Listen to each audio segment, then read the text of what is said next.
Hello everybody. Hope everybody's having a good holiday. I'm going to make a quick video today, or maybe not super quick, but I want to talk about signal flow in your DAW and also touch on compression because directly after this video I'm going to jump into a mixing video where I'm going to send the files up to you. And I use compression a lot, so since we haven't talked about that yet, I thought I would start with a little thing about compression and the basics of signal flow, because all of this stuff's going to come into play pretty quick. So I have my DAW loaded up here. I use a couple of different software programs for recording and mixing and stuff, but it's it doesn't really matter too much which program you're using. They all kind of work the same. I mean, there are differences obviously, but the general idea is pretty consistent. This program that you're looking at here is Universal Audio's Luna. I use a lot of Universal Audio stuff. I like it a lot, and I think that Luna is free if you don't have a DAW. You can get the basic Luna. I think it's a free download, and then you can slowly build it up and add stuff to it. I've been using it for a couple of years, and I've spent a fair amount of money on plugins to boost it up. I also have some hardware that goes with it that yeah, it's some nice stuff. So what you're looking at here we call the mixer view. It's basically, you're looking down at the mixing console, and then there's a second view that most programs will have where I switch to the arranger view, and here we're looking at tracks,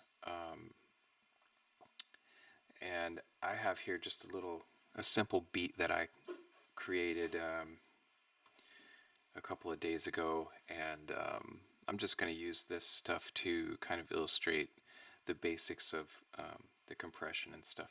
So on a console, on an analog, if you imagine that this is an analog mixing console, the way that the signal flow happens is that generally the preamp is up at the top, and this is true on pretty much every console I've ever worked on.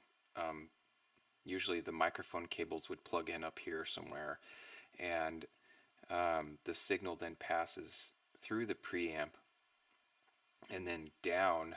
You can ignore this tape stuff, but even on a console like at a club or something, the next section that it hits after the preamp is generally going to be EQ, and that's what this is here. This is an equalizer. And then going down from past the EQ, this section here is what we call an insert point. And on a real console, insert points are quarter-inch plug jacks on the back of the board, right? They're usually right underneath where the microphone cable would come in. And what an insert does is it interrupts the signal. So basically, we've come in through the preamp, we've hit the EQ, and past the EQ, if we have something inserted onto that channel, what's happening is the signal's being taken.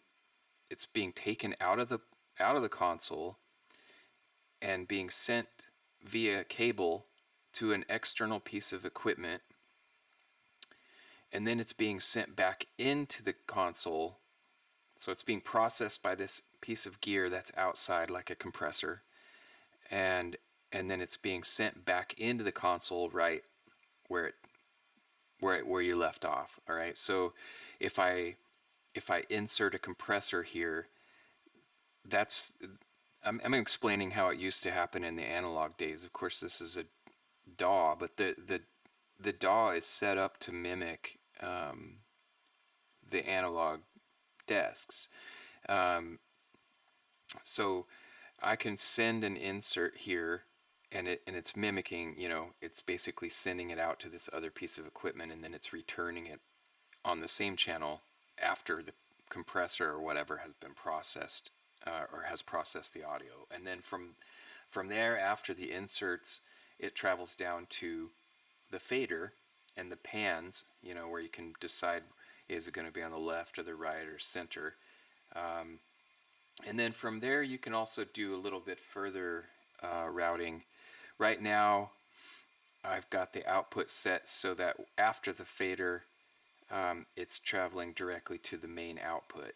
But we'll change that up in a little bit too.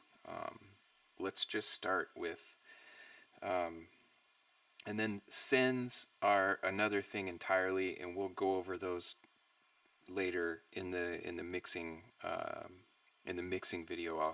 I'll tell you more about sends and how to use sends. But I don't want to go too crazy on bogging you down with just technical stuff. So, all right. So, like I said, this is just a simple beat that I made just a couple of days ago. It's nothing fancy, but it's just, we're just going to use it to show the example of compression and what happens with compression. And the compression is an interesting. Compression is an interesting thing because people, I think a lot of people don't really understand what's really happening, and what the point of it is. So let me load up a compressor real quick. Hang on.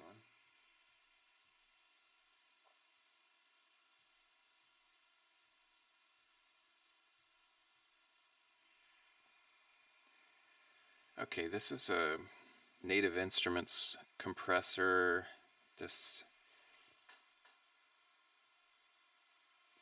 VC160. It's basically a digital copy of a famous old DBX compressor, which was a hardware unit. Yeah, and you can still buy a version of these, new even. They don't look like this anymore, but yeah, anyway, this is kind of a standard issue compressor. And a compressor works, obviously, I think what most people understand about a compressor is that when you send audio into it, it basically, it kind of pushes down the peak, the hotter, louder sounds, right? That's the basic. When you think of compressing audio, that's what you're imagining, and that is true. But that's not really where the magic of compression is. Okay, what happens with compression is you have the difference between the quietest part of the sound and the loudest part of the sound. We call that the dynamic range, right? We already went over that a little bit in the first video. The dynamic range, yes, so the difference between the quietest sounds and the loudest sounds is what we would refer to as the dynamic range. And the compression is basically, it's reducing the dynamic range, right? So it's making the difference between the quietest and the loudest sounds smaller, right? So it's bringing those together. Yes. So by pushing down the louder sounds. So what happens when you push down the louder sounds? Well, the whole signal gets quieter. But then the real trick here is that once you've pushed down those dynamic peaks and you've reduced the dynamic range, there's a knob on here for output where you basically push the whole signal back up again, right? So even though you've reduced the dynamic range, once you add that output gain back into the signal, what you've really done is, instead of making the loud sounds quieter, what you've really done is you've made the quiet sounds louder. You've made the quieter parts of the sound easier to hear. And this, the end result of this is that things become easier to understand and distinguish, especially vocals, because there's, little clicks and pops and things that your mouth is making can get obscured when you've got it, layered behind, 20 tracks of music or whatever. But this kind of goes across the board for every instrument too, like acoustic guitar. It just, ultimately, what happens is it brings the detail up, and makes things more clear, more detailed. Now, all that being said, I use compression a lot, live and in the studio, a ton. But I will say it's important to understand that if you go too far with compression, you can really just kill any life in the music. All right, so use it sparingly, and it's not something you should just overdo all the time. You'll get a feel for it. Just understand that too much is too much. It's just, I don't know how else to say it. It's a kind of it's largely comes down to a matter of taste. But there's compression going on all over the place when you're mixing, right up to even the final stage. Once your mix is complete and you go to master the recording, there's a whole nother level of compression going on there too. Different types of compressors doing different things, but yeah, it's something that you definitely hear all the time in professional recordings. So here we are looking at the VC160, which is a model of a compressor. The basic controls, we're not gonna deal with the side chain right now. That's some next level stuff. The basic controls are the threshold here, which is basically, you're telling the compressor that anything above this threshold should be compressed. Anything below the threshold won't be compressed. Sorry, my alarm's going off. So if we have the threshold all the way up, nothing is going to be compressed. The sound will travel through untouched. And in fact, a lot of hardware compressors, they don't actually have a way to turn them off. So all you do is turn the threshold all the way up. And then the next knob, the big knob here, is ratio, and that's a measurement of how much compression is occurring. And I don't want to get into the mathematics of that, but that basically, the higher the number, the more severe the compression is going to be. And you can use heavy compression for certain kind of effects too. I mean, that's something to be aware of. Like, sometimes you want to have the compression where you can't really hear it, but it's doing its job kind of discreetly. Sometimes you're blasting the shit just to get an effect out of it. And you can toy around with that and see what I mean. And then the last knob here is the output gain. So again, once we've reduced the signal by a little factor, we're going to want to replace that lost signal by boosting the sound back up. This knob is this wet dry knob here is it's something that's kind of unique to digital recreations of these devices. I've never seen that on a real piece of hardware. It allows you to blend. So if we compress this drum, this kick drum sound that we're going to mess with here in a second, this wet dry knob allows you to blend the original uncompressed kick with the compressed, so you can kind of blend them together using that knob. I don't typically use that really. I rarely, I guess. And then, okay, the VU meter. The interesting thing about compression is that when we can switch with this little switch down here, and you guys are gonna, you'll see, you'll have some compression that looks like this in your DAW. It might not be a 160, but they all kind of look similar. I can change this with this switch down here. I can change what the meter is showing me. All right, so if I switch it to the left, it's showing me the input. If I keep it in the center where it says GR, that stands for gain reduction. So that's showing me how much compression I'm getting. And if I go to the right, it's showing me the output. I hardly ever change it off of gain reduction because, one, I don't know if I really need to see the input because I can move the threshold knob back and watch until the meter's hitting and it's showing me how much compression is happening.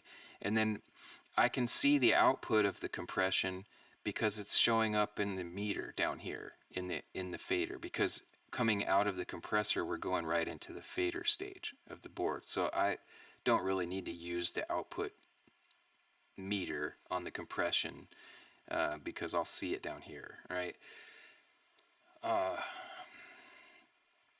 So with that being said, and there's a lot of different kinds of compressors, and I'll show you a couple and explain a little more, but this is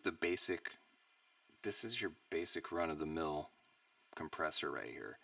All right, so let's start with this little beat, and I've got the threshold all the way up right now, so there's not any compression happening, and we're just listening to, let's just listen to the kick here, right? So I'm going to back off the threshold. There it comes. All right, so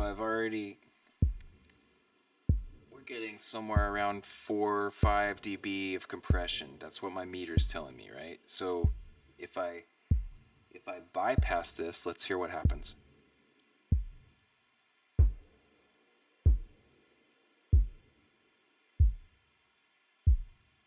Came back in.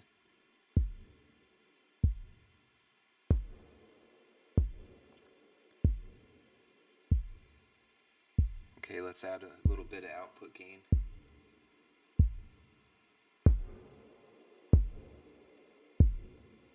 Okay. And I'll turn it off again just so you can.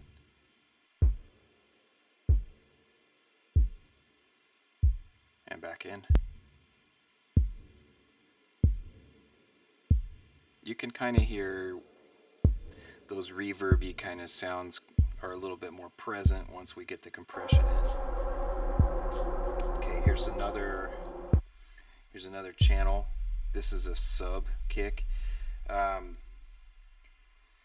So let's use another kind of compressor for this. So I'm going to use an LA2A on this. LA2A is an old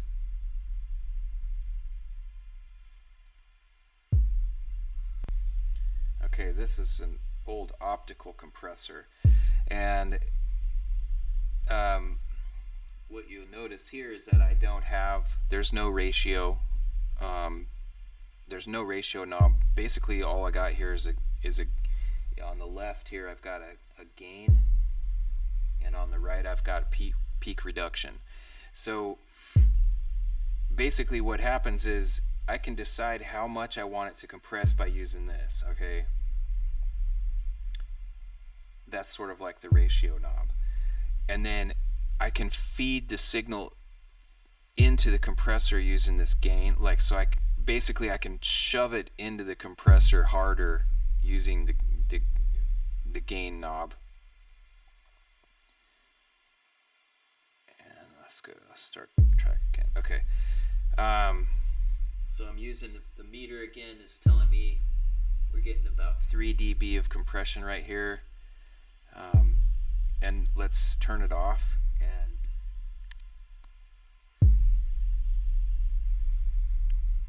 okay, it's off. Okay, on,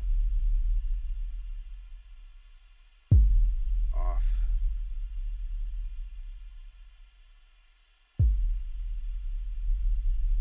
Right, might be a little much, but you get the drift. Okay, let's see what our next channel is. I've got these hats. I typically wouldn't really compress hats, but I suppose we could.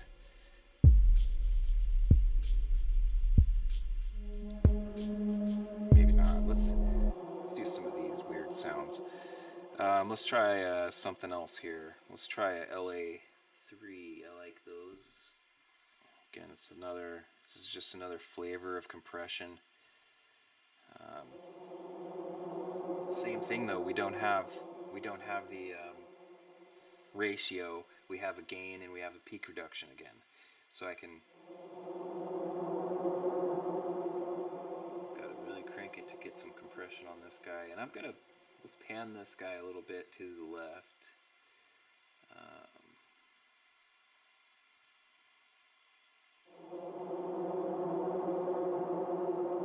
Got about 4 dB of compression on that one. Let's pan this next one. There's another kind of ghosty sound. Let's make it go to the right. And let's do this.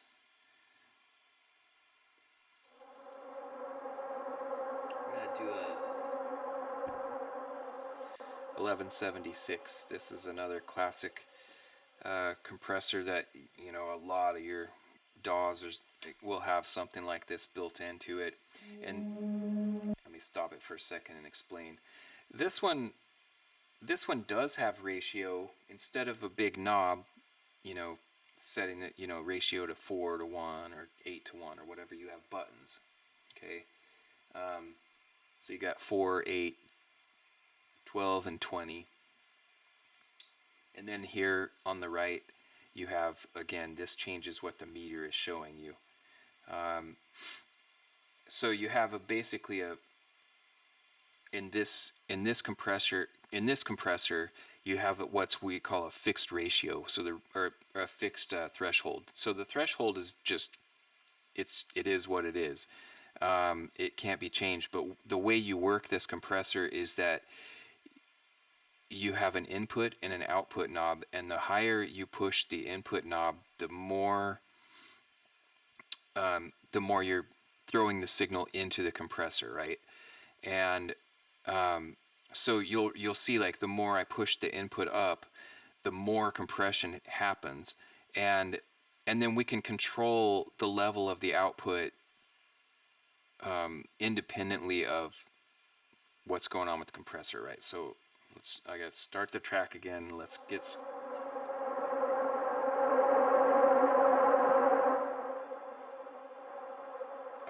I wanna push it and get some compression, and then we'll figure out the output.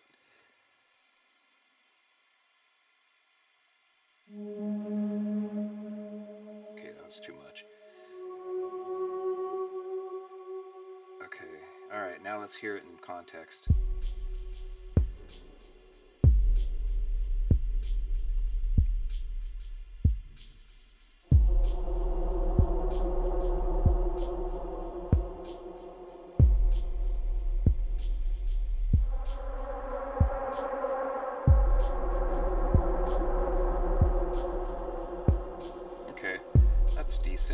And we could probably back those two kind of ghost sounds off a little bit.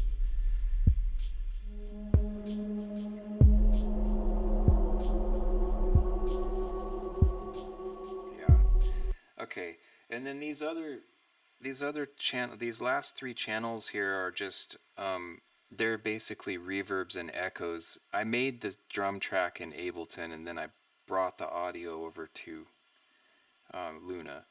So I'm not going to compress those.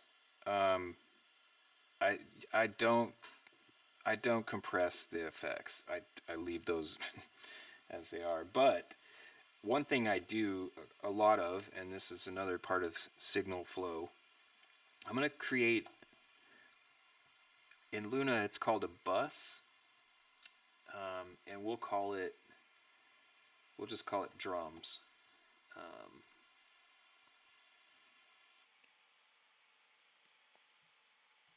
in the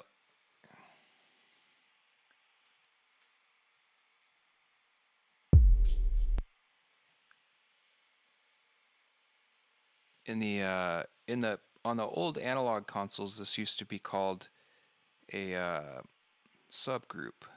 And sorry, I kind of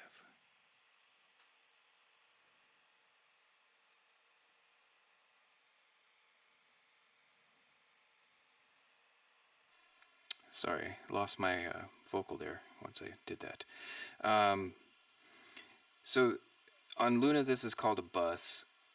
It could be called a bus, or it might be called subgroup, depending on which DAW you're using. On the old analog desks, they were called subgroups. And basically, so we have all of these audio channels here that are audio tracks. Um, and in the case of drums, for example, I like to put drums on a subgroup, so that I have control over all of the whole kit at once, right? So to do that, I'm going to go to the output here, and I'm going to route it to the drum bus, and I can do this to all of the drums that we just compressed, even though I know those ghost sounds aren't really drums. But now you see what's going on is the whole kit is going through this channel, right? And I can turn the whole kit up or down with one fader. Okay. What this is also allowing me to do, though, is I can insert another device on the whole kit, right? So I'm in this. Let's see. I have another kind of specialized compressor called a distressor, which I really love. And this is a real piece of hardware equipment that you can buy these today. They're pretty expensive, but let's mess around with really just crushing the shit out of this drum sound and see what happens.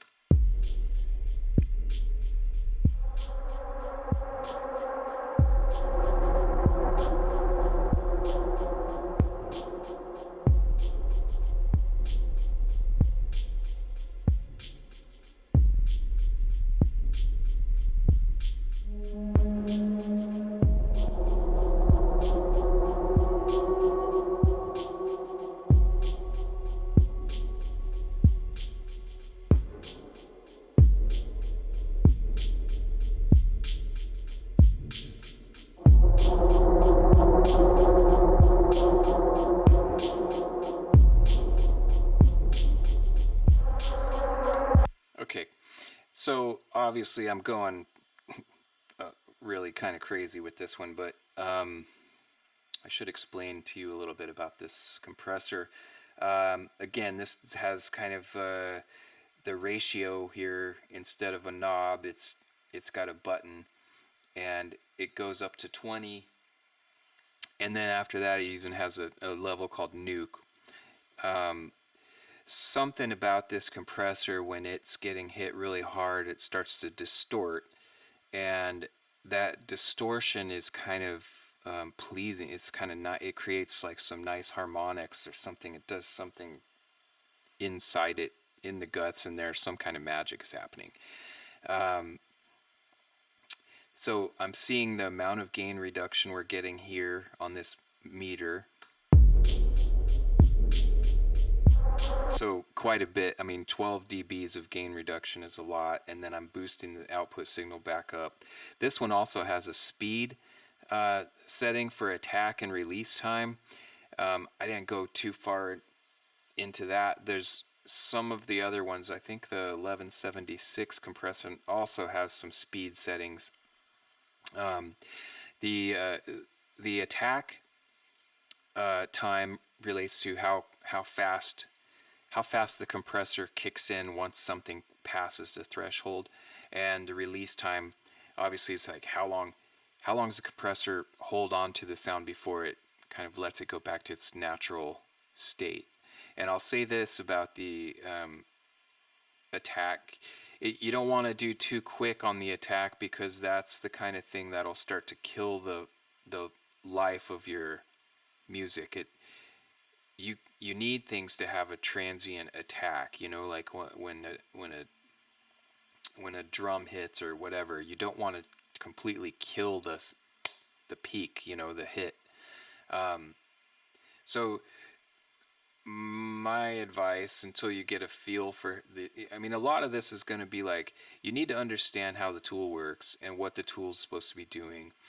And then, you know, I can't tell you how to use it correctly in every scenario. This is going to be something where you have to use these tools a lot and get used to what they're doing, and you'll slowly start to figure out when to use this and when to use that, and you'll slowly understand all of it more. But you know, it just helps to really be able to at least know what you're supposed to be listening for, or what the thing is supposed to be doing, right?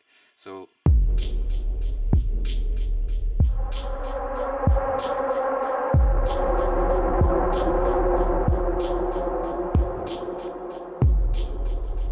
and I can turn off all. This is all processing removed. Okay. Put it back in.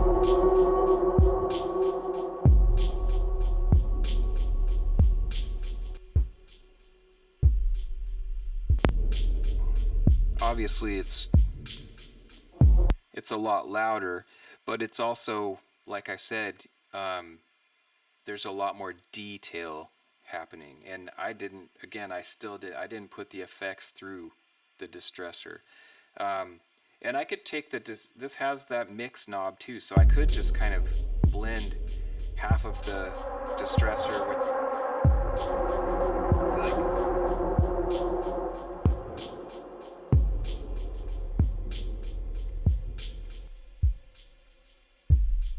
so that's all processing off and back in.